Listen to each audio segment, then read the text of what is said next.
दोस्तों आज मैं लेके आ गया आपके लिए एक्सेल का एक बहुत ही इंटरेस्टिंग वीडियो। इसमें हम सीखेंगे हम मल्टीपल फाइल्स का डेटा को कनेक्ट करके एक बहुत ही अट्रैक्टिव एनालिसिस कैसे कर सकते हैं। चलिए अपने कंप्यूटर स्क्रीन में मूव होते हैं और ये सीख लेते हैं। यहाँ पे आप देख सकते हैं हम अपने कंप्यूटर स्क्रीन में आ गए हैं। यहाँ पे हमारे पास 4 फाइल्स हैं। फाइल्स में क्या क्या डेटा है चलिए इनको ओपन करके देख लेते हैं। मैं सिलेक्ट करके सबको ओपन कर लेता हूँ वन शॉट में। तो ये रही हमारी चारों फाइल। सबसे पहले हम मेन फाइल में देख लेते हैं। यहाँ पे हमारे पास बहुत सारा डेटा है। ये कंपनी का डेटा है जिसमें एट्रिशन, जॉइनिंग, ये सारी इंफॉर्मेशन पड़ी हुई है। तो यहाँ पे आप देख सकते हैं हमारे पास ये एक कंसोलिडेटेड जो कि मेन डेटा सेट है। इसका नेम है HR ऑल डेटा। हमारे दूसरे टैब्स में जो इंफॉर्मेशन अवेलेबल है, दूसरे टैब में दूसरे शीट में एक एजुकेशन फील्ड है और उसके ब्रांचेस अवेलेबल है। ठीक है जी। तीसरे में हमारे पास स्टाफ कोड और उनके जॉब रोल्स अवेलेबल है। चौथे में हमारे पास जॉब रोल्स और डिपार्टमेंट्स अवेलेबल है। मतलब इन शॉर्ट सारे में कुछ ना कुछ अवेलेबल है, कुछ ना कुछ डेटा अवेलेबल है। तो क्यों ना इन सारे डेटा को हम एक साथ कनेक्ट करें और कुछ डिस्प्ले कर दें, कुछ एनालिसिस कर दें। चलिए इसके लिए आपको डेटा को कनेक्ट करने के लिए पावर पिवट की बहुत ज्यादा जरूरत पड़ेगी। तो पावर पिवट कैसे लाते हैं? ठीक है, सबसे पहले मैं सारी एक्सेल फाइल को क्लोज कर देता हूं, एक ब्लैंक एक्सेल ओपन कर लेता हूं। ये रहा। सबसे पहले आपको क्या करना है, अपने फाइल में जाना है, यहाँ ऑप्शंस में जाना है, यहाँ पे एड-इन्स में जाना है, नीचे कॉम एड-इन को सिलेक्ट करके गो कर देना। यहां पे आता है माइक्रोसॉफ्ट पावर पिवट, आप सिलेक्ट करना, ओके कर देना। आपके ऊपर विंडो में पावर पिवट का ऑप्शन दिख जाएगा। जैसे ही आप मैनेज में क्लिक करोगे एक पावर पिवट की आपके पास विंडो ओपन हो जाएगी। अब विंडो में हमें क्या करना है, वो चारों की चारों जो एक्सेल फाइल्स हैं उनको अपलोड करना है। तो फटाफट से अपलोड कर लेते हैं। हमें फ्रॉम अदर सोर्सेज में जाना है, होम के अंदर फ्रॉम अदर सोर्सेज नीचे स्क्रॉल करना है। वो एक्सेल फाइल जहां पे भी आपको दिखे एक्सेल को सेलेक्ट करके नेक्स्ट करिए। यहां पे आपका हेडर जरूर होगा, तो आपको हेडर सेलेक्ट करना है, ब्राउज करना है, ऑल डेटा को सेलेक्ट करना है, ओके करना है और नेक्स्ट। यहां पे आपको HR डेटा का चाहिए, मैंने पहले वाले को चेक बॉक्स कर दिया है और फिनिश। ये हमें बोलता है 1470 रो आइटम्स इंक्लूड हो चुके हैं। हमने कहा ठीक है। ऐसे ही हमारी सेकेंड फाइल भी हम अपलोड कर देते हैं। हम अदर सोर्सेस में चलते हैं, स्क्रॉल करते हैं, नीचे सेलेक्ट करते हैं। यहाँ पे हेडर है मेरे फाइल का, मैंने डिपार्टमेंट सेलेक्ट किया, ओके किया और फिनिश। तो ये हमारी सेकेंड फाइल अपलोड हो गई है। सेम मैं ऐसे ही थर्ड के लिए भी करूंगा। इसको सेलेक्ट करूंगा, नेक्स्ट करूंगा, ब्राउज करूंगा, एजुकेशन फील्ड को करूंगा, ओके करूंगा, नेक्स्ट करूंगा और फिनिश। हमारी थर्ड फाइल भी अपलोड हो गई है। फटाफट से हम जाके चौथी फाइल भी कर देते हैं। तो यहाँ पे देख सकते हैं फ्रेंड्स, हमारे पास चारों की चारों फाइल्स अपलोड हो चुकी है। आप यहाँ पे सबका नेम्स रीड आउट कर सकते हैं। ठीक है, जब हमारे पास चारों फाइल्स अपलोड हो गई है, अब हमें क्या करना है, इन सब का कंसोलिडेटेड एनालिसिस करने के लिए एक रिलेशनशिप बिल्ड करना है। कैसे बिल्ड करेंगे? उसके लिए हम अपने होम टैब में आएंगे। यहाँ पे डिजाइन व्यू है, डिजाइन व्यू में क्लिक करना है। अब हमारा मेन डेटा कौन सा था?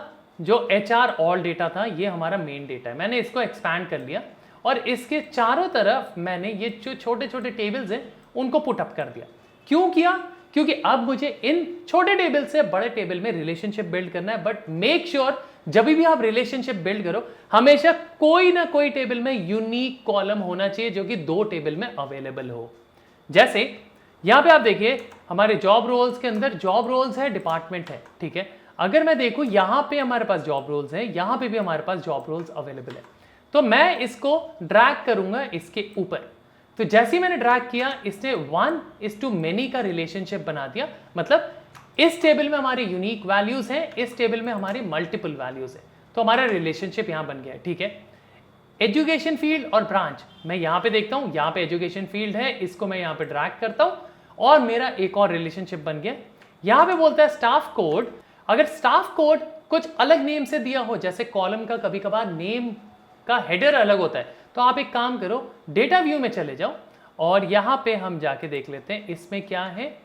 एम्प्लॉय नंबर दे रखा है और हमारे इसमें एम्प्लॉय नंबर, दोनों में एम्प्लॉय नंबर है, बस डेटा का हेडर जो है वो चेंज है। स्टाफ कोड दे रखा है और दूसरे वाले में एम्प्लॉय नंबर। तो मतलब मैं डायग्राम व्यू में जाता हूं, यहाँ पे एम्प्लॉय नंबर और स्टाफ कोड दोनों सेम है।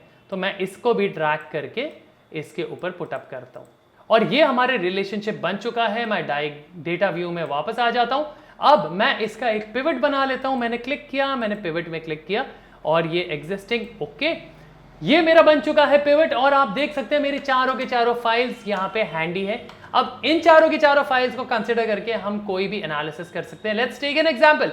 मैंने एजुकेशन फील्ड को यहाँ पे ड्रैग किया और मैं अपने मेन HR डेटा से कुछ भी, जैसे मैं लाना चाहता हूं मंथली रेट, इनके मंथली रेट कितने हैं, और ये देखिए ये डेटा मुझे हर एक रो का डेटा डिस्प्ले करवा रहा है।